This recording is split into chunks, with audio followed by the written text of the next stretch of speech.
And then we show our perspective of that same pitch maneuver as you see how beautiful and how large the station is as we approach. Again, overlap. Looks good, visually good, good rate. Half overlap. 2 inches.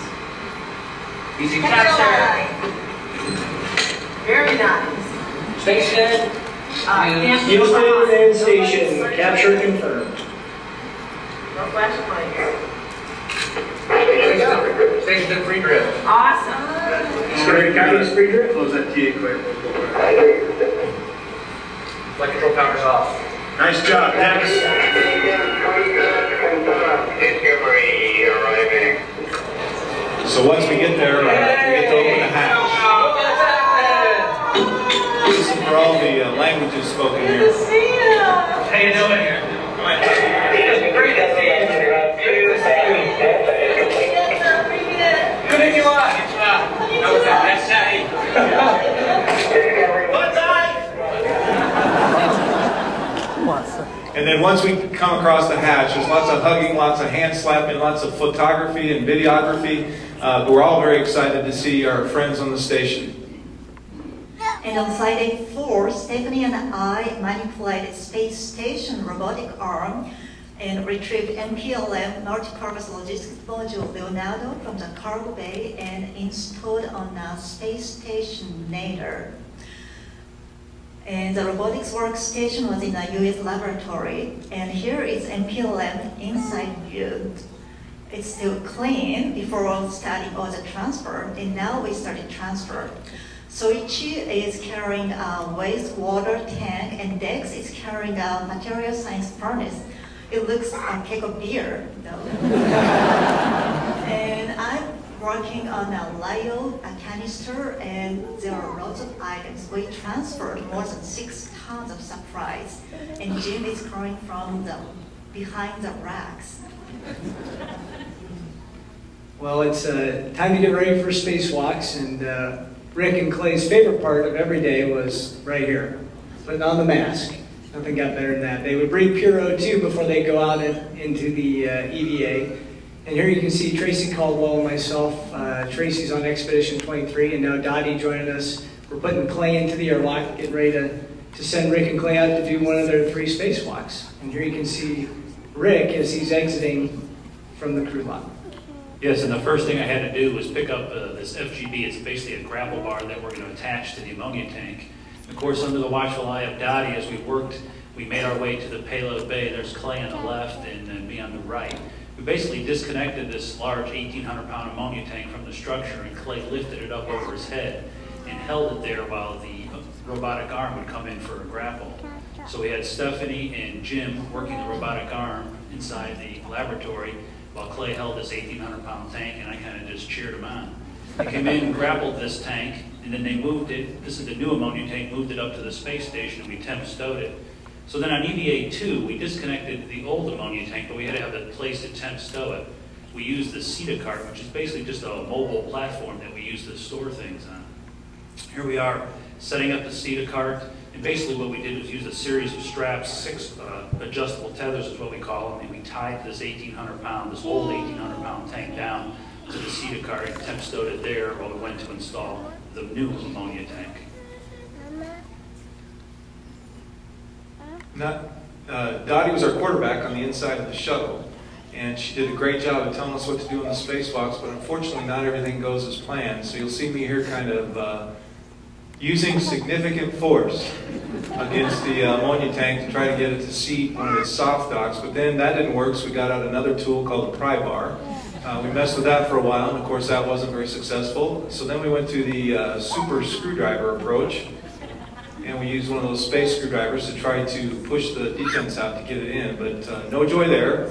Back to the toolbox to get our huge and very destructive looking ball peen hammer that's coming out here. Of course, that was like hitting the Empire State Building with a wooden mallet, so that didn't do too much either. But after the great work with the ground team and the great work of the team on orbit, we were able to drive those bolts and finally get it locked down nice and tight. This is a picture then. Once that was complete, we were able to restore the connections to allow ammonia and nitrogen to flow into the tank, and that's what Rick's doing right here with one of the fluid connectors. And finally, the old tank has to go home for refurbishment. And you see Rick on the right and myself on the left in a foot restraint, and we're putting that old tank back down so that we can bring it home and hopefully have it refurbished to take back to orbit one day. Finally, when all the work is done on the outside or at a certain work site, you have to pack up all your tools. You get a great look at a camera floating around there. Finally, we get to come in. One of the things we like to do after that is to relax a little bit. Tracy and Jim are pulling us out of the airlock.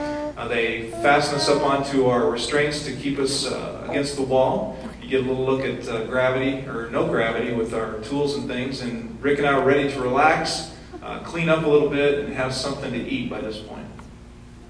And make a face or two. And then we had quite a bit of samples to transfer. This is TJ Inoko and I working to transfer some samples from the Japanese experiment module to the mid-deck. We had a freezer there called Merlin where we stored the samples.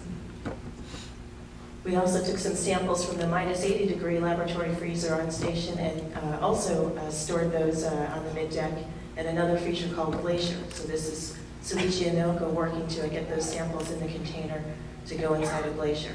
And it is very cold, so we have to have gloves to handle that equipment. And we also transfer water to the space station. So this is Dex doing water collection. We also take samples and inject some biocide.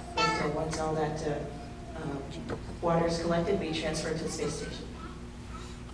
And we also spend some time with a little bit of house cleaning. This is Rick tidying up the airlock.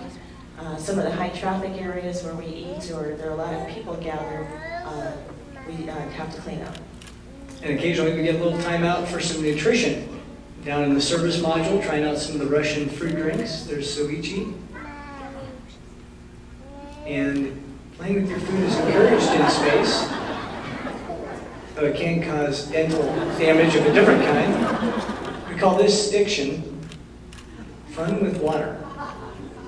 So veterans know just the right amount of blowing on the water to keep it moving in the right direction. Here's Naoko putting a cherry blossom.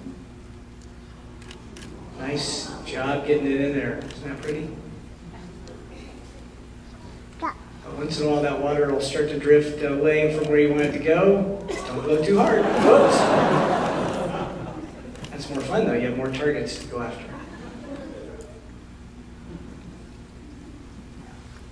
And during the very busy mission, we had several chances to have dinner all together with station crew members.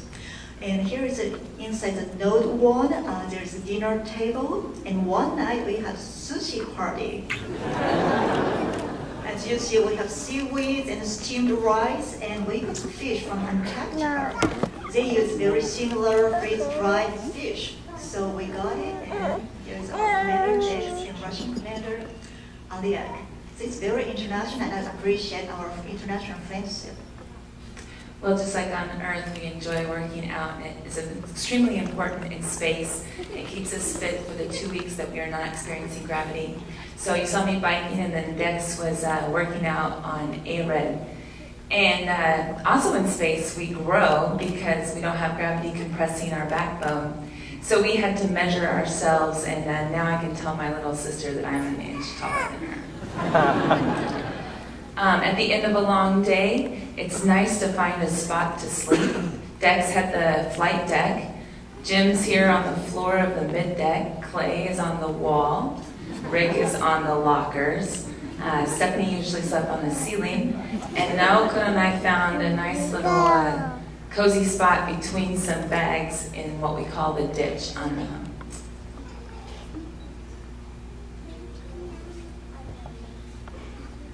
And then the other time that we have free time, we enjoy looking out the windows, and especially the brand new module, the cupola that STS-130 brought up.